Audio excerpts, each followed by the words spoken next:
여보, 이제는 정말 어머니 떼어놓고 와요. 더는 못 참겠어요. 매일 밤 우리 싸움의 원인이 어머님이잖아요? 하지만 어머니를 그래도 괜찮을까? 당신도 알잖아요. 어머님 모시고 있으면 그 돈이 다 어디로 가요? 이번 여행이 기회예요. 그래도 이건 너무한 거 아닐까? 당신 지금 나랑 어머님 중에 선택하라는 거예요? 그동안 제가 얼마나 참았다고 생각해요? 시어머니 구박받으면서 이제는 제 인생도 살고 싶다고요? 알았어. 당신 말대로 할게. 근데 어머니가 알면 호텔에서 아침 일찍 나가면 돼요. 어머님 늦잠 주무시잖아요. 짐 다 챙겼죠? 여권이랑 지갑도 다. 응, 다 챙겼어. 휴대폰도 꺼놨고 우리가 이러는 게 맞나? 어머니한테 너무 죄송해서. 이제 와서 그런 소리 하지 마요. 어차피 돌이킬 수 없는 거 빨리 나가요. 어머, 벌써 아침이네. 아들아, 며느리야. 어디 있어? 문도 다 열려 있고 이상하다. 짐도 없네. 여보세요? 아들아? 전화 좀 받아보래도 계속 꺼져 있다고 나오네. 며느리야. 너라도 전화 좀. 이게 대체 무슨 일이지? 안녕하세요. 저는 올해 75살인 김순자입니다. 제가 이렇게 제 이야기를 들려드리게 될 줄은 꿈에도 몰랐네요. 평생을 남편 없이 혼자서 아들 하나를 키우며 살아왔습니다. 그 아들이, 제가 그토록 사랑했던 그 아들이 저를 이국 땅에서 버리고 갔습니다. 그날 아침 낯선 호텔방에서 혼자 남겨진 저는 창밖으로 보이는 낯선 도시의 풍경을 바라보며 온몸이 떨려왔습니다. 지금도 그 순간을 생각하면 가슴이 무너져 내립니다. 아니, 이럴 순 없어. 우리 아들이 어떻게 지갑도 여권도 다 가져가 버렸네. 침대에 주저앉아 허공을 바라보며 멍하니 있었습니다. 마음 한구석에서는 곧 돌아올 거야 라는 희미한 희망이 있었지만 시간이 갈수록 그 희망은 산산이 부서져 갔습니다. 잠깐 나갔다 올 거야. 그래, 잠깐 모사 갔을 거야. 우리 아들이 그렇게 없어.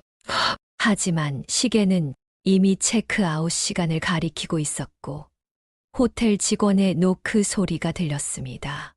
영어로 뭐라고 하는데 한마디도 알아들을 수가 없었습니다. 저 죄송해요. 제가 한국말밖에. 이 낯선 땅에서 말도 통하지 않는 이곳에서 저는 완전히 혼자가 되어버렸습니다. 제 새끼, 제 아들, 그 어린 시절부터 제 전부였던 그 아이가 결국 저를 버리고 갔습니다. 하지만 이게 제 이야기의 시작이었습니다. 제가 그 후에 어떻게 살아났는지, 어떻게 다시 일어섰는지 그 이야기를 들려드리고 싶습니다. 이야기에 앞서 구독과 좋아요를 눌러주시면 앞으로 업로드되는 영상을 더 빠르게 만나보실 수 있습니다. 그럼 이제 제가 어떻게 이 상황을 마주하게 되었는지, 그리고 특별한 이야기가 어떻게 끝나는지 함께 보시죠. 아들 영민이가 태어났던 그날이 아직도 선명합니다. 남편과 저는 늦은 나이에 얻은 아들이라 더욱 소중했습니다. 우리 부부는 영민이를 키우는 재미에 살았습니다. 특히 남편은 퇴근하면 항상 아들을 데리고 놀아주었죠. 여보, 오늘도 영민이랑 놀다가 늦게 들어왔어요? 우리 아들이 너무 재미있어서 말이야. 시간 가는 줄도 모르고 놀았네. 영민이가 8살이 되던 해봄, 남편이 큰 병에 걸렸습니다. 3년 동안 항암 치료를 받으면서도 남편은 늘 아들 걱정뿐이었습니다. 영수가 나 없으면 우리 영민이 잘 부탁해. 대학은 꼭 보내주고. 여보, 그런 말씀 마세요. 우리 같이 영민이 대학 가는 것도 보고. 미안해. 내가 오래 못 있을 것 같아. 결국 영민이가 11살 되던 해에 남편은 하늘나라로 떠났습니다. 그날 영민이가 아빠 손을 잡고 울던 모습이 지금도 가슴 아프게 남아 있습니다. 아빠, 가지 마세요. 제발. 우리 아들. 이제 엄마랑 둘이 잘 살아야 해. 그때부터 저는 아들을 위해 더 강해져야만 했습니다. 시장에서 채소를 팔기 시작했고 늦은 시간까지 일했습니다. 다행히 우리 영민이는 정말 착한 아이였습니다. 어린 나이에도 불구하고 혼자서 밥도 챙겨 먹고 숙제도 하고 그런 아들을 볼 때마다 더 열심히 살아야겠다는 다짐이 절로 났습니다. 엄마, 나 오늘 시험 100점 받았어. 우리 아들 최고다. 오늘은 엄마가 특별히 치킨 사줄까? 남편이 떠난 후에도 영민이는 공부를 정말 잘했습니다. 제가 글자도 제대로 못 읽었지만 우리 영민이는 늘 반에서 1등을 놓치지 않았습니다. 여보, 우리 아들 봤죠? 당신이 그렇게 자랑스러워하던 아들이 이제 이렇게 잘 자라고 있어요. 중학교에 들어갔을 때였습니다. 아들이 처음으로 학원을 가고 싶다고 했습니다. 그때 저는 시장 일에 더해 저녁에는 식당 일까지 시작했습니다. 허리가 끊어질 것 같은 통증이 있어도 아들의 학원비를 위해 이를 악물었습니다. 엄마, 이렇게 힘들게 일하지 마. 나 학원 안 다녀도 돼. 우리 아들, 엄마는 힘들지 않아. 아빠도 하늘에서 너 잘 되길 바라실 거야. 그렇게 저는 단 하루도 쉬지 않고 일했습니다. 비가 오나 눈이 오나 아들의 미래를 위해서라면 무엇이든 할 수 있었습니다. 장사가 안 될 때면 끼니를 거르기도 했지만 아들에게만큼은 따뜻한 밥을 꼭 챙겨 주었습니다. 엄마, 나 카이스트 갈 수 있을까? 당연하지. 우리 아들이면 충분해. 엄마가 다 도와줄게. 그렇게 저희 젊음을 모두 바쳐 키운 아들이었습니다. 밤낮으로 공부하던 영민이는 결국 카이스트에 합격했고 그날 저는 남편의 영정사진 앞에서 울면서 말했습니다. 여보, 우리 아들 봤죠? 당신 소원대로 됐어요. 과학자 되겠다던 아들의 꿈이 이루어졌어요. 이제 정말 잘 될 거예요. 하지만 그때는 몰랐습니다. 우리 부부가 그토록 사랑했던 아들이 먼 이국 땅에서 저를 버리고 떠날 거라는 것을. 카이스트에 입학하고 난 뒤 저는 대전으로 아들을 따라갔습니다. 원룸 한 칸을 얻어 아들 뒷바라지를 시작했죠. 대전에서도 저는 시장 일을 계속했습니다. 아침 일찍 일어나 김밥을 만들어 아들 도시락을 싸주는 게 저희 낙이었습니다. 엄마, 이제 그만 오세요. 나 혼자 살 수 있어요. 괜찮아, 엄마는 우리 아들 얼굴 보는 게 제일 좋아. 주말이면 도서관에서 공부하고 돌아오는 아들을 기다리며 된장찌개를 끓여놓곤 했습니다. 아들이 맛있게 먹는 모습을 보면 제 모든 피로가 싹 사라졌습니다. 엄마가 해주시는 된장찌개가 최고예요. 우리 아들 힘내라고 엄마가 더 맛있게 끓여줄게. 하지만 3학년이 되면서 아들이 조금씩 변하기 시작했습니다. 어느 날부터인가 주말에도 집에 잘 들어오지 않았고 도시락도 잘 싸가지 않았습니다. 영민아, 오늘은 엄마랑 같이 저녁 먹자. 미안해요. 오늘은 팀 프로젝트 회의가 있어서. 그러던 어느 날 아들이 여자친구를 데리고 왔습니다. 아들이 처음 며느리를 데려왔을 때 그녀는 대기업 마케팅 팀장이라고 했습니다. 첫인상부터 마음에 들지 않았지만 아들이 좋아한다고 하니 저는 웃으면서 받아들였습니다. 영민 씨 어머님이시군요. 전 서연주라고 합니다. 증권사에서 마케팅 일하고 있어요. 아, 그래, 고마워. 우리 영민이 잘 부탁해. 늘 세련된 정장 차림에 하이힐을 신고 다녔죠. 첫 만남에서부터 며느리의 눈빛은 차가웠습니다. 며느리는 모든 것이 완벽해야 했습니다. 제가 끓여간 된장찌개를 보더니 곧바로 얼굴을 찌푸렸습니다. 어머님, 이제는 음식도 저염식으로 하셔야죠. 요즘은 나트륨 줄이는 게 기본이에요. 영민 씨도 이런 찌개는 이제 못 먹을 것 같네요. 결혼식 전 며느리는 웨딩 플래너를 하는 친구와 함께 절 찾아왔습니다. 어머님, 결혼식 때 입으실 한복 때문에 왔어요. 어머님 체형이 좀 신경 쓰이더라고요. 살 빼실 생각은 없으신가요? 아, 그래도 시간이 얼마 안 남았는데. 그럼 보정속옷이라도 하셔야겠네요. 제가 찾아둔 곳이 있어요. 거기서 하셔야 해요. 신혼집을 구할 때도 며느리의 입김이 강했습니다.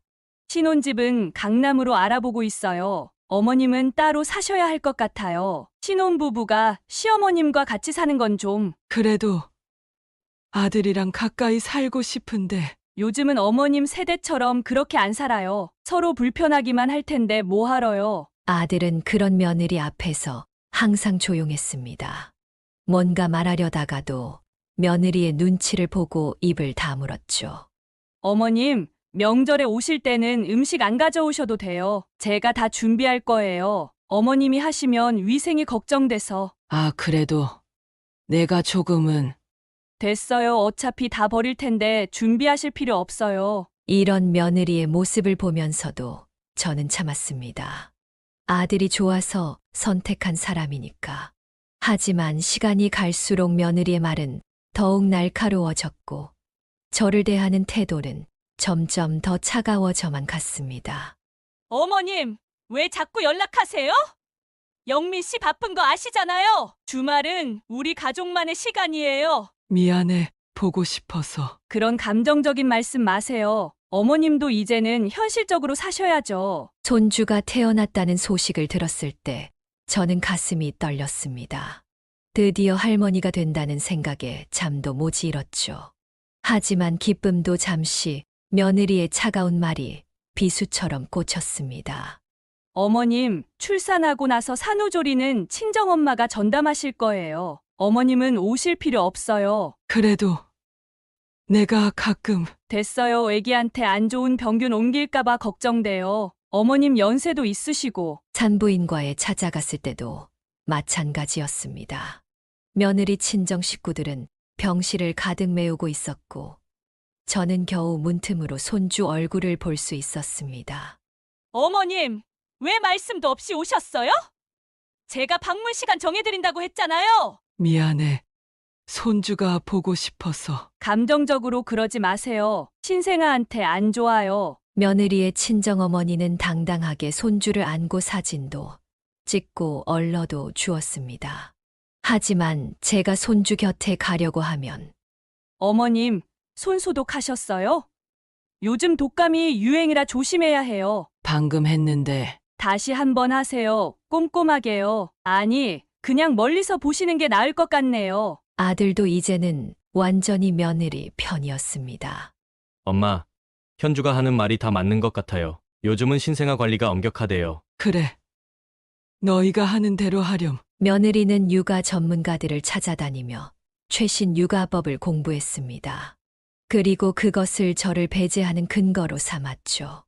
어머님, 요즘은 백일 된장도 안 담가요. 과학적으로 검증된 이유식을 줘야 해요. 내가 내 신랑도 이렇게 키웠는데. 그건 옛날 방식이에요. 어머님, 현대 육아에 대해서는 잘 모르시잖아요. 손주 돌잔치는 호텔에서 했습니다. 수백 명이 모인 화려한 잔치였죠. 하지만 저는 구석에 앉아 그저 멀리서 지켜볼 수밖에 없었습니다.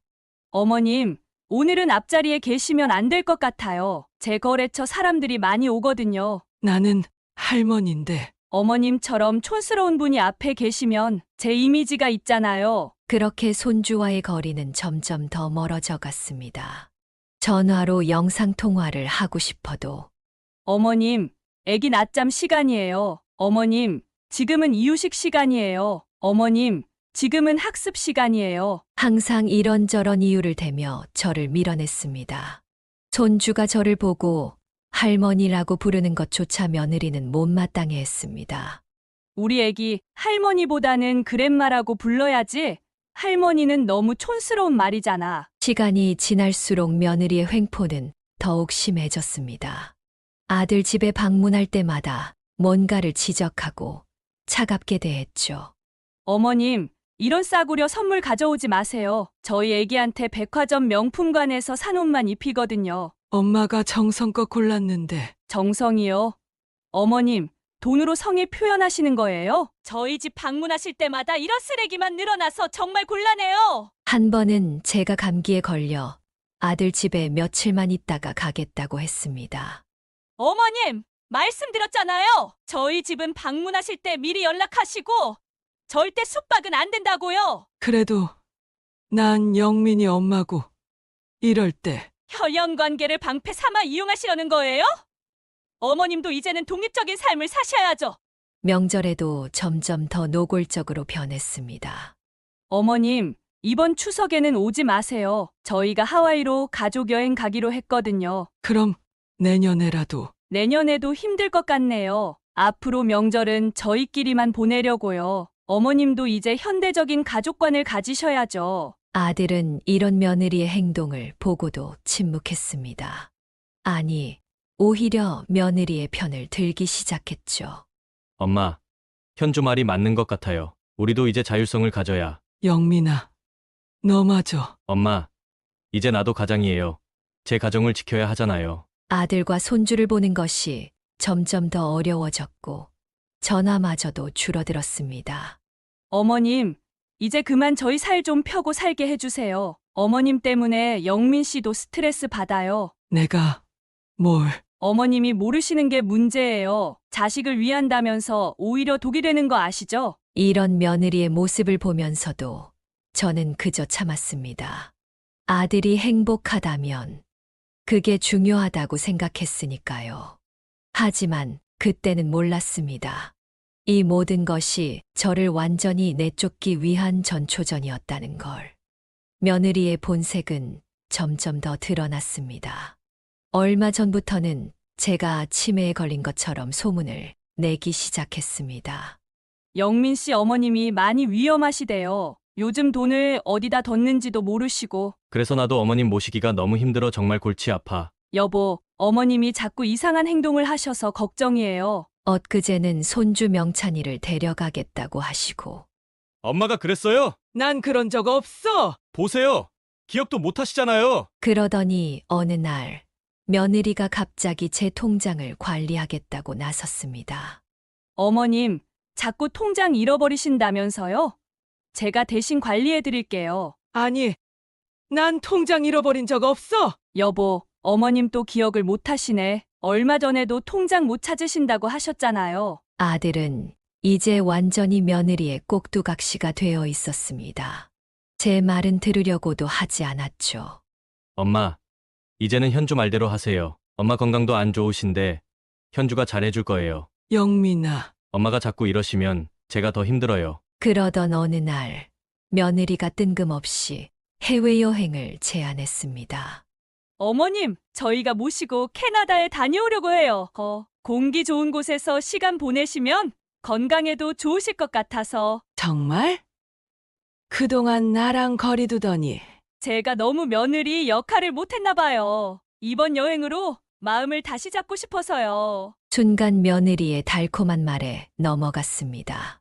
하지만 그 미소 뒤에 숨겨진 잔인한 계획은 상상도 못했죠. 여행을 준비하는 동안 며느리는 마치 변한 사람처럼 굴었습니다. 전화도 자주 하고 챙겨야 할 것들도 꼼꼼하게 알려주었죠. 어머님, 여권 유효기간은 확인하셨죠? 제가 한번 봐드릴게요. 그래. 고마워, 얘야. 여행용 캐리어도 제가 새로 하나 사드릴게요. 어머님 거는 너무 오래되셨잖아요. 이런 며느리의 갑작스러운 변화가 의심스러웠지만 한편으로는 기뻤습니다. 드디어 가족으로 받아들여주는 건가. 그동안의 서운함이 눈 녹듯이 사라질 것만 같았죠.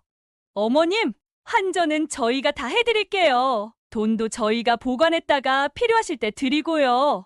그래도 내가 조금은 어머님, 이제 저희를 믿으세요. 제가 모시겠습니다. 출발 전날 며느리는 제 집으로 직접 찾아왔습니다.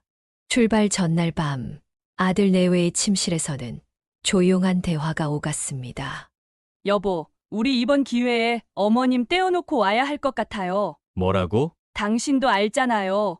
우리가 얼마나 힘든지. 어머님 때문에 우리 부부 싸운 것도 몇 번이에요. 게다가 이제 치매 증상도 심해지시는 것 같고. 현주야, 그래도 어머니를. 여보, 냉정하게 생각해봐요. 어머님 병원비에 생활비 우리 얼마나 많은 돈을 써왔어요. 그 돈이면 명찬이 유학도 보낼 수 있다고요. 하지만 그건 캐나다에 실버타운이 잘 돼 있대요. 혹시 혼자 계셔도 거기 들어가셔서 사시면 될 거예요. 거기 모셔두면 어머님도 편하게 지내실 수 있을 거예요. 우리도 이제 해방되는 거죠. 현주야. 그래도 그건 너무 심한 것 같아. 당신 승진은 부장님이 시어머님 모시느라 회사에 집중 못한다고 하셨잖아요. 이번에도 놓치실 건가요? 여보, 이제는 우리 가족만 생각해요. 새로 산 집 대출금도 갚아야 하고 우리 이러다 다 망할 수도 있어요. 어떻게 하자는 거야? 호텔 체크인하고 어머님 주무실 때 우리만 살짝 나오면 돼요. 여권이랑 지갑은 제가 다 챙기고. 그래도 나중에 걱정 마요. 제가 다 알아봤어요. 어차피 현지 경찰도 관광객 실종으로만 처리한대요. 거기다 치매 소문도 다 내놨잖아요. 누가 팔순 노인 말을 믿겠어요? 현주야. 당신도 알잖아요. 어머님은 우리한테 짐이에요. 이제는 결단을 내려야 해요. 우리도 이제 자식이 있잖아요. 명찬이 생각해서라도. 여보, 답 좀 해보세요. 우리 이대로 살 순 없잖아요. 알았어, 당신 말대로 하자. 고마워요. 여보, 이게 우리 가족을 위한 최선의 선택이에요. 어머님, 짐 다 챙기셨어요? 제가 한번 봐드릴게요. 응, 다 챙겼어. 여권이랑 지갑은 제가 가방에 넣어둘게요. 공항에서 제가 다 해드릴 테니까 걱정 마세요. 그날 밤 잠자리에 들기 전 며느리가 보내준 따뜻한 문자를 보며 가슴이 찡했습니다. 어머님, 내일 좋은 추억 만들어요. 이제부터는 저도 딸처럼 잘할게요. 하지만 그 문자 한 통에 제 모든 의심이 눈 녹듯 사라졌습니다. 그동안 며느리를 오해했던 건 아닐까. 그렇게 생각하며 설레는 마음으로 잠이 들었죠. 영민아, 이제 우리 진짜 가족이 되는 걸까? 가방을 싸면서 손주 명찬이의 얼굴이 떠올랐습니다. 이번 여행에서는 손주랑 실컷 놀 수 있겠다 싶어 기뻤습니다. 할머니가 예쁜 바다도 보여주고 맛있는 것도 사줄게. 출발하기 전날 밤, 전 여행 가방 안에 손주 선물도 미리 챙겨뒀습니다. 캐나다에서만 살 수 있다는 초콜릿도 사야겠다고 다짐했죠. 그런데 그게 제가 손주에게 줄 수 있는 마지막 선물이 될 줄은 꿈에도 몰랐습니다. 비행기를 타기 전날, 전 너무 설레서 잠도 오지 않았습니다. 캐나다라니 평생 꿈에서조차 가본 적 없는 곳이었죠. 영민아, 캐나다는 왜 가기로 한 거야? 거기가 공기도 좋고 자연환경도 좋다고 하더라고요. 엄마 건강에도 좋을 것 같아서요. 명찬이는 안 데려가는 거니? 아, 네. 계약이 얼마 안 남아서요. 친정엄마가 며칠 봐주시기로 했어요. 아이고, 할머니가 보고 싶을 텐데. 비행기 안에서 창밖을 내다보며 마음이 떨렸습니다. 구름 위로 붉게 물드는 노을이 너무나 아름다웠습니다. 어머님, 이거 드세요. 비행기에서 주는 식사예요. 고마워, 얘야. 며느리가 이렇게 친절한 건 처음이었습니다. 비행기 담요도 덮어주고 따뜻한 차도 가져다 주었죠. 이제야 우리가 진짜 가족이 되나 보다. 밴쿠버에 도착하자 저는 깜짝 놀랐습니다. 이렇게 아름다운 도시가 있다니. 산과 바다가 한데 어우러진 풍경이 마치 그림 같았습니다. 어머님, 호텔에 도착하면 좀 쉬세요. 장시간 비행이라 피곤하실 텐데. 응, 그래야겠다. 호텔은 정말 호화로웠습니다. 높은 천장, 반짝이는 샹들리에. 마치 영화에서나 보던 곳 같았죠. 창밖으로는 웅장한 로키 산맥이 보였습니다. 영민아, 이런 곳에서 자다니 꿈만 같구나. 엄마 피곤하시죠? 먼저 주무세요. 저희는 잠깐 나갔다 올게요. 응, 좀 피곤하네. 침대에 누우니 비행기에서의 피로가 한꺼번에 몰려왔습니다. 창밖으로 보이는 낯선 도시의 풍경을 보며 꿈처럼 눈이 감겼습니다. 다녀와서 영찬이한테 선물도 사줘야지. 그게 제가 아들과 며느리를 마지막으로 본 순간이었습니다. 몇 시지? 깊은 잠에서 깨어나 시계를 보니 새벽 5시였습니다. 비행기에서의 피로 때문이었는지 정신없이 잠들어 있었네요. 영민아, 얘들아! 방 안을 둘러보았지만 아무도 없었습니다. 옆 침대도 그대로였고 가방도 보이지 않았습니다. 아직 안 들어왔나? 이 시간까지. 불안한 마음에 가방을 열어 휴대폰을 찾으려는데 가방이 없었습니다. 여권이 들어있던 작은 가방도 지갑도 모두 사라졌습니다. 이상하다. 분명히 여기 뒀는데. 떨리는 손으로 호텔 전화를 들어 프런트에 전화를 걸었습니다. 저 한국말 하실 수 있나요? Sorry, I don't understand. 그때였습니다. 문득 비행기에서 들었던 며느리의 말이 스쳐 지나갔습니다. 어머님, 여권이랑 지갑은 제가 보관할게요.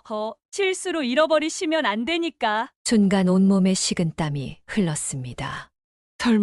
설마 아니야. 그럴 리가 없어. 우리 영민이가. 우리 아들이. 하지만 시간이 갈수록 불길한 예감은 현실이 되어갔습니다.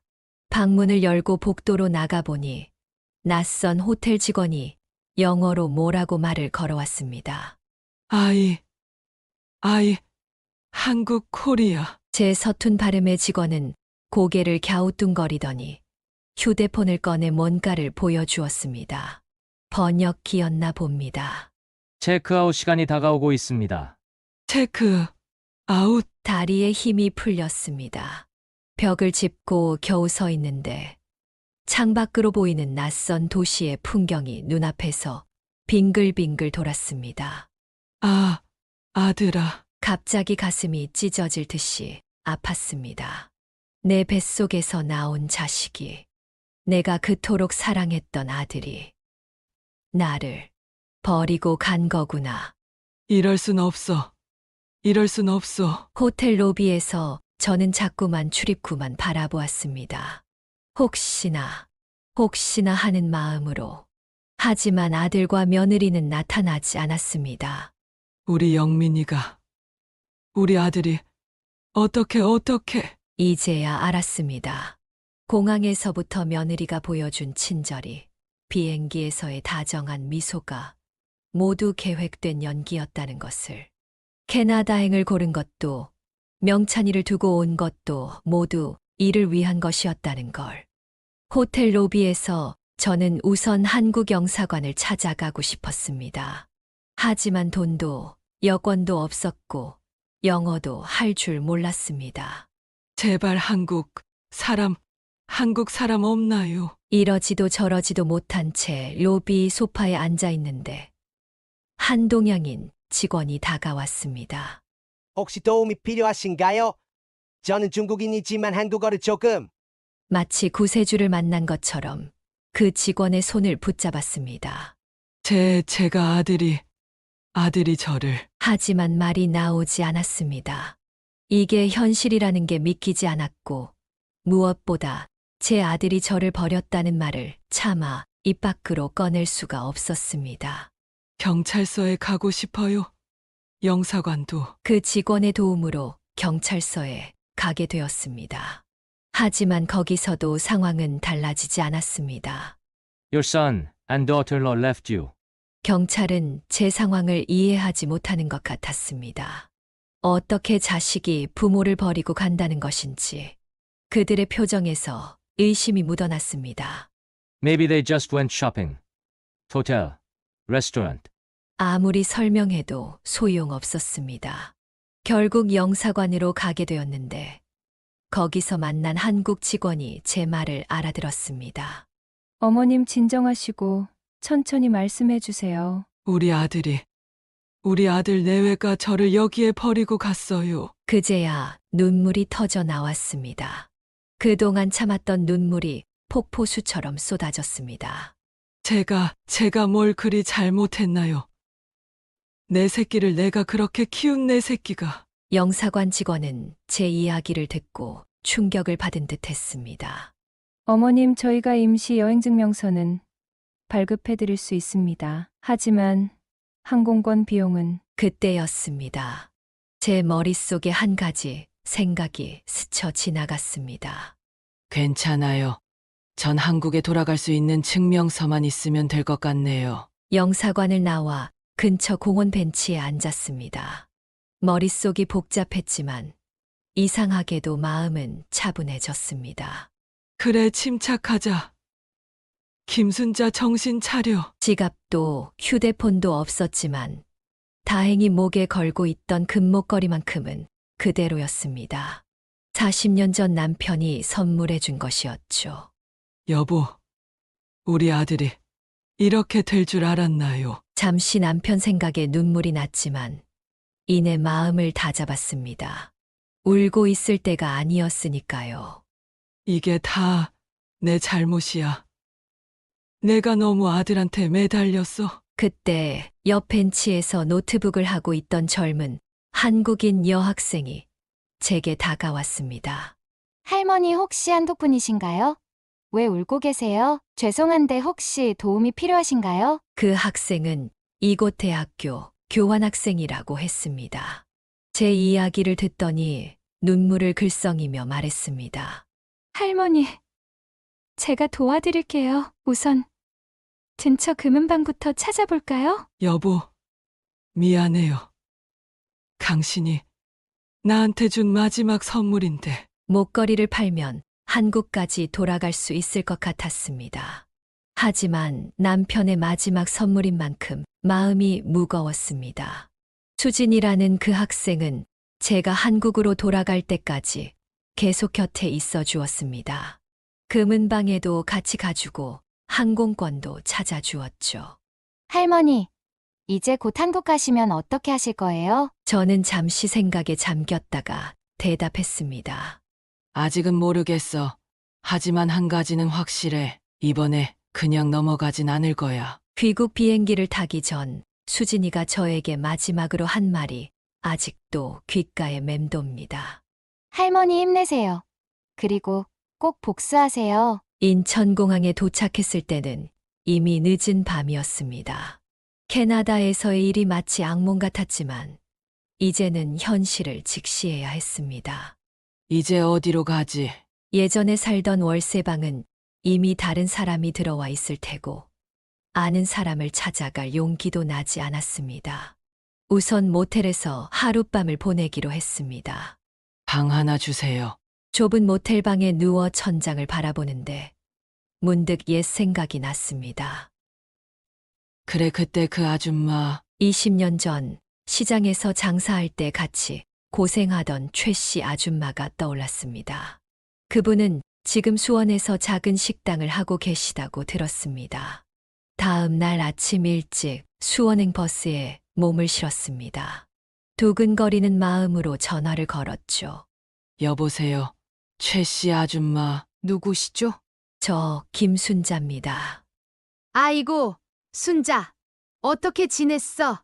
얼마나 보고 싶었는지 몰라. 최 씨 아줌마는 제 사정을 듣고 펑펑 우시더니 당장 식당으로 오라고 하셨습니다.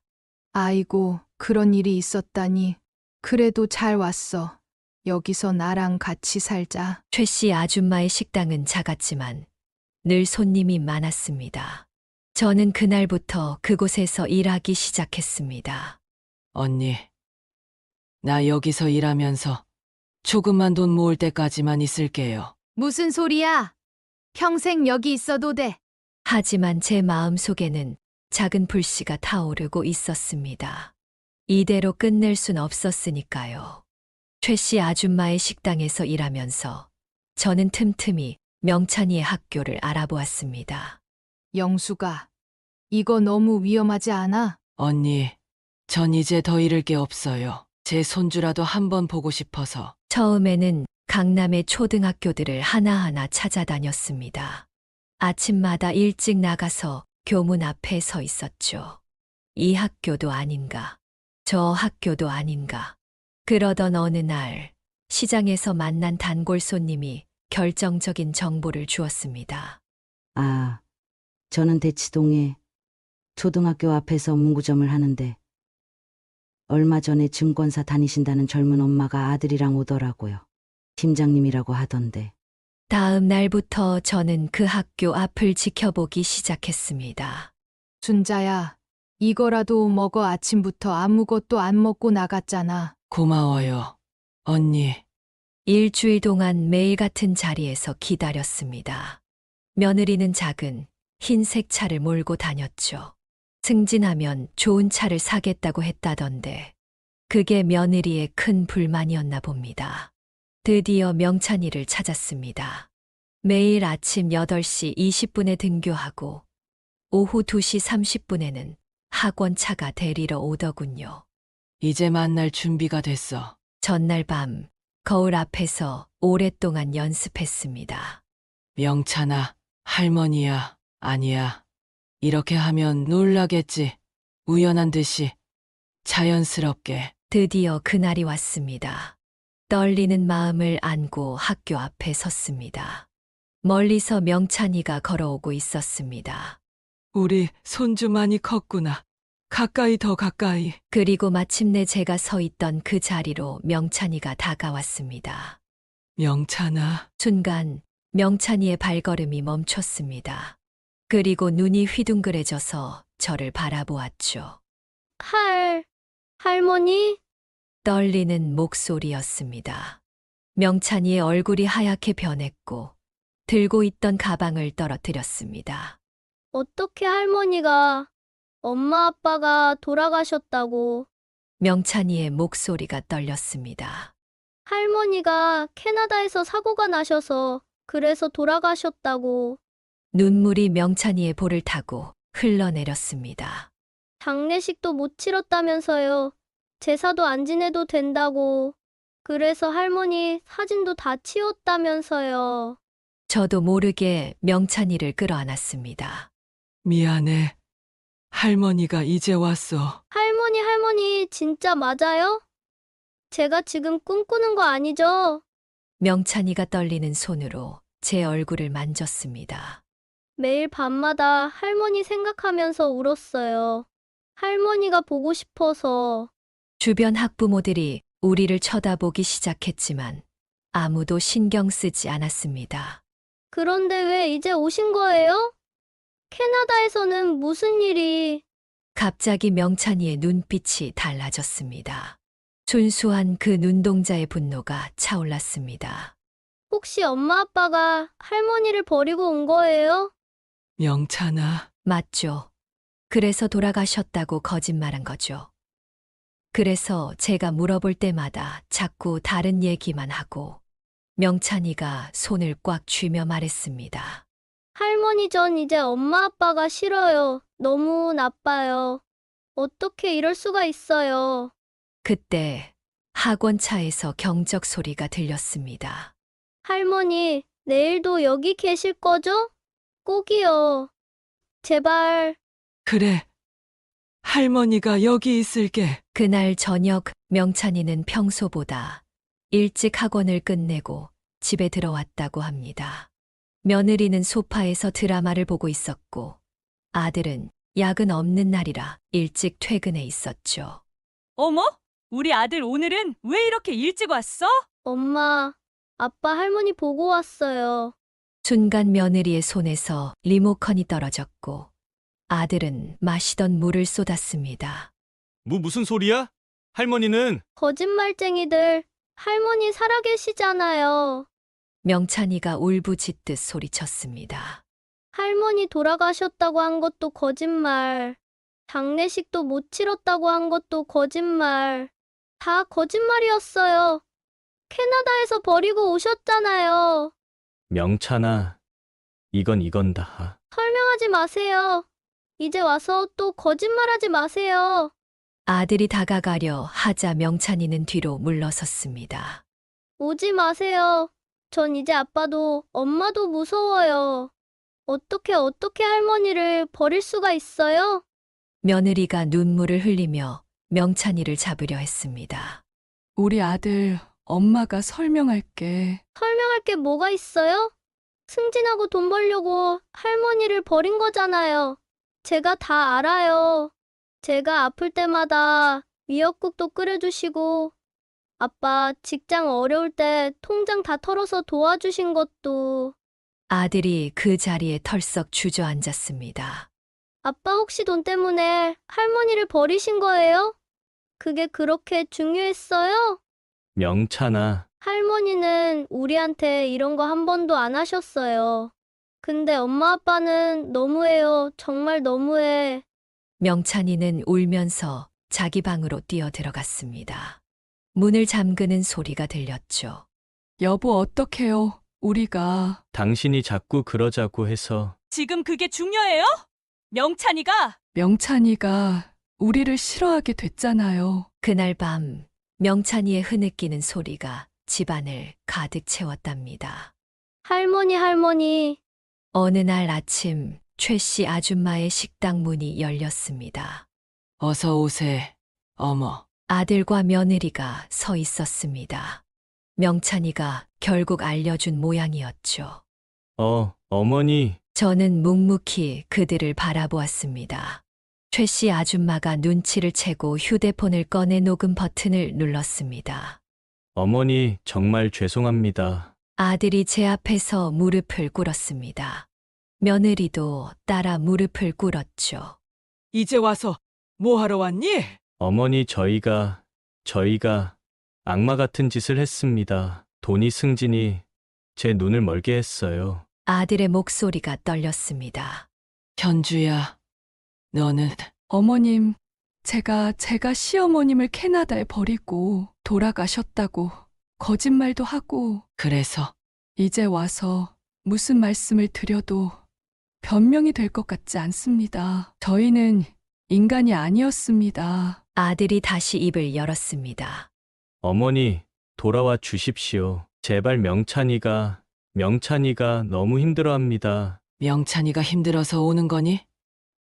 내 양심이 걸려서 오는 거니? 저는 이제 제가 뭘 어떻게 해야 할지 엄마. 이제 와서 날 엄마라고 부르지 마라. 난 캐나다에서 죽었잖니? 조용히 흐느끼는 소리만 들렸습니다. 최 씨 아줌마가 휴대폰을 들어 보이며 말했습니다. 이거 다 녹음했어요. 이제 경찰서 가시죠? 그제야 아들 내외의 얼굴이 하얗게 변했습니다. 어머니. 녹음된 자백이 있다는 말에 아들 내외는 더욱 절박해졌습니다. 어머니, 제발 저희를 용서해 주세요. 제가 평생 속죄하면서 살겠습니다. 아들이 눈물을 흘리며 제 발 앞에 무릎을 꿇었습니다. 제가 얼마나 큰 죄를 지었는지 이제야 알겠습니다. 엄마가 저를 키우시면서 얼마나 고생하셨는지, 그 은혜를 어떻게 이렇게. 아들은 말을 잇지 못하고 흐느꼈습니다. 어머님, 저도 정말 뉘우치고 있어요. 며느리도 바닥에 이마를 찍으며 빌었습니다. 매일 밤 잠을 이루지 못했어요. 제가 어떻게 이런 짓을. 명찬이한테도 남편한테도 계속 잘못했다고 빌고 있어요. 저희가 어떻게 하면 될까요? 뭐든 하겠습니다. 어머님, 다시 모시고 살겠습니다. 제가 직접 모든 것을 다 해드리겠습니다. 밥도 해드리고 빨래도 해드리고 제 월급은 전부 어머님께 드리겠습니다. 앞으로 평생 제가 벌 수 있을 때까지. 그때 명찬이가 뛰어들어왔습니다. 할머니, 엄마 아빠가 정말 달라졌어요. 이제 더 이상 싸우지도 않고. 명찬이의 말에 며느리가 고개를 들었습니다. 맞아요. 어머님, 우리 부부가 얼마나 어리석었는지, 돈보다 중요한 게 뭔지 이제 알았어요. 어머니, 제발 한 번만 기회를 주세요. 저희가 어머니 버린 그 죄값 평생 갚으면서 살겠습니다. 아들은 계속해서 눈물을 흘렸습니다. 엄마, 그때 캐나다에서 엄마가 얼마나 무서우셨을지, 얼마나 서러우셨을지 생각만 해도 제가 미쳐버릴 것 같아요. 저는 이제 돈도 다 필요 없어요. 그저 엄마가 예전처럼 저를 아들이라고 불러주시기만 해도. 그 후로도 아들은 매일같이 찾아왔습니다. 출근 전 아침 일찍, 퇴근 후 저녁 늦게, 단 하루도 빠지지 않았죠. 어머니, 제가 오늘도 일찍 와서 아침 준비해 드릴게요. 어느 날은 아침 7시도 되지 않아 문을 두드리는 소리가 들렸습니다. 엄마 어제 비가 많이 왔는데 혹시 방에 물 새는 데는 없으세요? 아니, 이 시간에 왜? 걱정돼서요. 잠도 안 오고. 주말이면 며느리도 함께 왔습니다.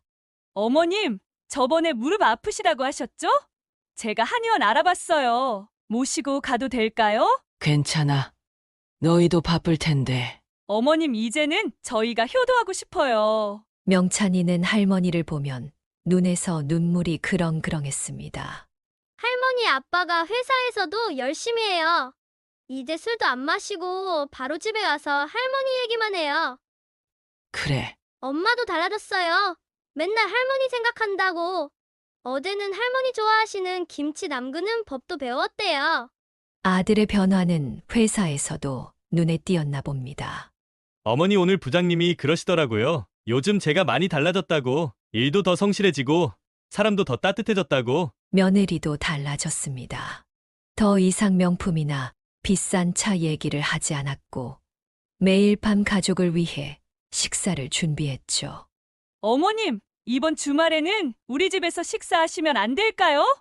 제가 어머님 좋아하시는 반찬 배워서. 2달이 지나도 그들의 정성은 변함이 없었습니다. 엄마 이제는 저희를 다시 한 번만 믿어주세요. 전 평생 이 죄책감을 안고 살 거예요. 하지만 그만큼 효도하면서 살고 싶습니다. 어머님, 저희도 이제야 가족의 진정한 의미를 알았어요. 돈보다 성공보다 소중한 게 뭔지. 명찬이는 매일 저녁 전화를 걸어왔습니다. 할머니, 우리 다시 같이 살아요. 아빠랑 엄마가 정말 많이 변했어요. 진짜예요. 매일 밤 잠들기 전 저는 고민에 빠졌습니다. 용서해줄까? 이제는 정말 많이 변한 것 같은데. 밤마다 뒤척이며 그들의 모습을 떠올려 봅니다. 정성스레 찾아오는 아들의 뒷모습, 며느리의 눈물, 명찬이의 애타는 목소리. 하지만 그때의 기억이 문득문득 떠오를 때면 가슴이 무너져 내립니다. 그때 그 호텔방에서 캐나다 호텔방에서 홀로 깨어났던 그 순간이 떠오르면 아직도 온몸이 떨립니다. 말도 통하지 않는 낯선 땅에서 얼마나 무서웠는지. 창밖으로 보이는 낯선 도시의 풍경, 한국말을 못 알아듣는 호텔 직원들. 내 새끼가 내가 그렇게 사랑했던 내 아들이 나를. 눈물이 그렇게 나올 수가 없었습니다. 지갑도 여권도 다 가져가 버리고 내가 얼마나 무서웠을지는 생각도 안 했나. 당장 녹음 파일을 가지고 경찰서로 뛰어갈까 싶다가도 문득 아들의 달라진 모습이 떠오릅니다. 이제는 정말 뉘우치는 걸까? 돈보다 가족이 소중하다는 걸 진심으로 깨달은 걸까? 아들의 출근 전 방문, 퇴근 후에 정성 어린 마음, 며느리의 변한 모습도 보입니다. 명찬이의 애틋한 마음은 또 어떻고요? 그래도 그날의 배신이 잊혀지지가 않아. 잠들기 전 남편 사진을 보며 말을 걸어봅니다. 여보, 내가 어떻게 하면 좋을까요? 당신이라면 우리 아들을 용서해 주실 수 있나요? 밤마다 이런 생각들이 제 마음을 괴롭혔습니다. 주변에서도 의견이 분분했습니다. 영수가 이제 용서해줘. 사람이 저렇게까지 변했는데. 안 돼요. 어떻게 그런 짓을 한 사람들을 용서해 줄 수 있어요? 최 씨 아줌마는 매일 다른 말씀을 하셨습니다. 오늘 보니까 정말 많이 반성하는 것 같더라. 눈빛이 달라졌어. 근데 그래도 너무 심했잖아. 캐나다에서 버리고 오다니. 평생 잊을 수 있겠어? 식당 단골 손님들도 저마다의 의견을 내놓았습니다.